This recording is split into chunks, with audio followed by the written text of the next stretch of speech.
Hey guys, I just wanted to give you a bit of an update. It is 10 o'clock at night, which is why it's so dark in here. Well, dark is relative. At home I sleep like complete darkness, but I've got a sleep mask. So it's been kind of bleh. There's been some improvement in some things and some not. So technically today is like my first full day here, but I did start the antibiotics yesterday. I'm not in the ER anymore. I probably should have led with that. But the unit that I'm in, let me just show you. So here's the bed, IV pole thing, computer, door out, toilet behind that curtain, Lil-T on my computer, and a chair shoved in the corner over there. So there's like no room in here, okay? I was on this unit back in January and it was pretty miserable then too. I will say that the nurses down here are amazing, but I missed my my 6th floor room I had last time. That was, you know, humongous, but at least I have windows. I can't see out of them, but they do let the sunlight in. Now I did a bad thing today because this blind was closed, and so I climbed up the chair over here, which I probably am not supposed to do, and like climbed up onto the wall to open the blinds. But anyway, I didn't die. Yeah, so today's been kind of give and take. I've been very tired because I barely slept last night because they had me on continuous pulse ox, but I finally got them to stop. But I ended up sleeping from like 5 to 7, and then I took like 2 naps today, but I didn't get a lot of sleep. When treatment came in at like 7:30 tonight, I was like, I just want to sleep. But so there was that, and then I was supposed to get PFTs done today, but the computer broke and she never came back, so maybe she'll come back tomorrow, maybe she'll come back Monday, I don't know. I'm very curious about the PFTs. 1, just so they didn't drop, but 2, it's technically my 2nd set of PFTs since starting a left trek, and that's kind of the sucky part of the situation.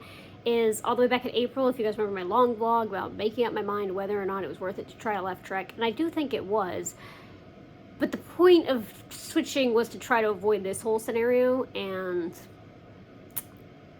we did not avoid this whole scenario. So I'm trying to keep myself busy, keep myself distracted, because being in such a tiny room is hard, and plus some fighting with some friends made that harder. So yeah, just not a great situation. The weirdest thing that happened today was just randomly spiking in 100-degree fever. This whole time I've been sick, I haven't had fevers, so randomly spiking in 100-degree fever this afternoon was really weird and random, and probably also why I was so tired.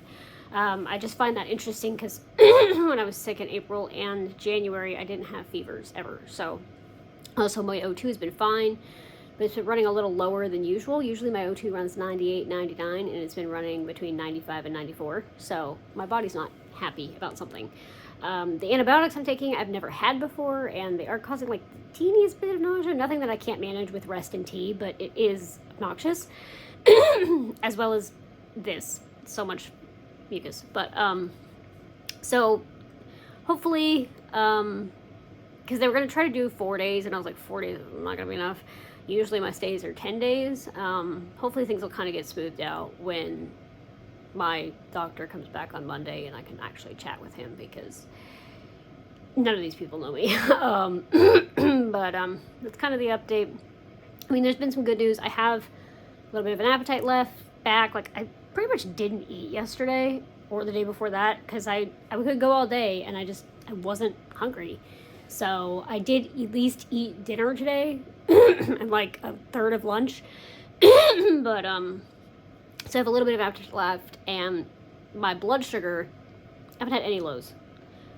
Since I've been on the antibiotics, I haven't had a single low. I haven't had like highs either. It's just stable. I actually like double checked my Dexcom twice today because I was like, this cannot be right, but it was right. It's been stable. So that is a major plus because I can just rest. I don't have to worry about excuse for all the clearing of the throat.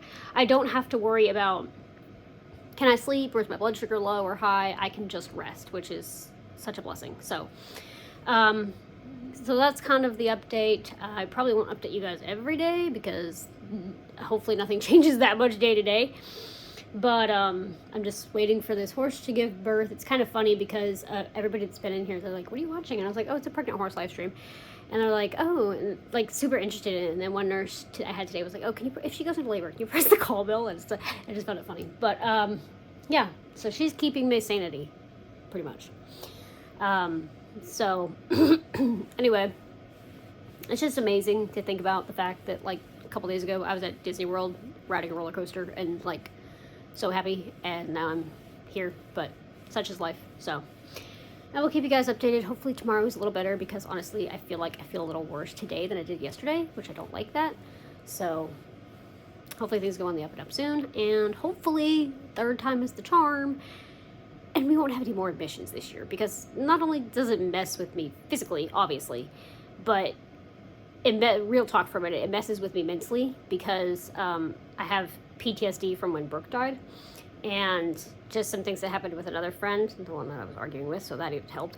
You know, over the course of last couple of months, kind of reminded me of the Brooke situation. And so when I'm at home, I have like, I'll get triggered, but not often, right? Here, it's just one constant trigger. There's no avoiding the triggers, so it messes with me mentally. But, so hopefully things go on the up and up. Hopefully tomorrow's a better day, and keep it on, and hopefully CF can just stuff itself with sun don't shine.